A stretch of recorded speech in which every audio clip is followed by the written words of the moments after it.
C'est pour savoir ce qu'on pouvait proposer à cette patiente de 92 ans. Vous faites au moins la choro et puis nous on programmera à ce moment-là le scanner ici à Angers. Séance de visioconférence avec l'hôpital d'Angers. Toutes les 3 semaines, les praticiens comme les internes du service cardiologie de l'hôpital du Mans soumettent aux spécialistes du Maine-et-Loire le dossier de tous les patients susceptibles de partir en chirurgie.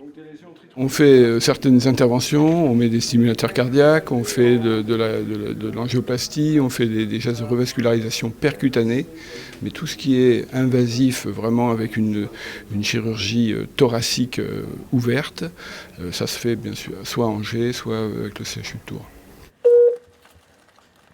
Pas de chirurgie, mais ici, dans l'unité de soins intensifs, le patient est sous haute surveillance, 24 heures sur 24. Il est relié donc à ce qu'on appelle des scopes grâce à des petites pastilles qui sont mises sur la poitrine et donc pour avoir une transmission directe du rythme de son cœur. Et si jamais on observe le moindre problème au niveau de son rythme, en fait, on est averti instantanément. Au-delà de cette surveillance électronique, la visite des infirmières et du médecin aux patients reste essentielle. Bon, donc il n'y a pas du tout d'insuffisance cardiaque.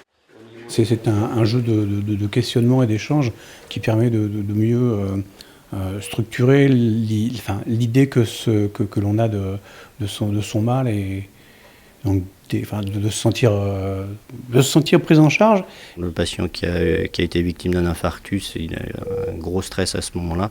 Et puis ensuite, également dans les jours qui vont venir, beaucoup d'anxiété, beaucoup de questions. Donc les infirmières vont y répondre dans un premier temps, ensuite le médecin. Donc c'est un travail important. Oui.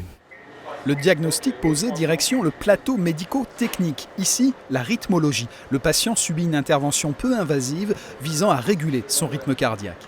On vient de traiter une tachycardie qui survenait dans les suites d'une opération chirurgicale qui avait très bien marché, mais qui laissait une cicatrice qui donnait un emballement de l'oreillette. Et donc cette tachycardie était permanente depuis plusieurs semaines et gênait le patient. Et donc par cette technique d'ablation par cathéter, on peut cautériser cette partie et la guérir complètement.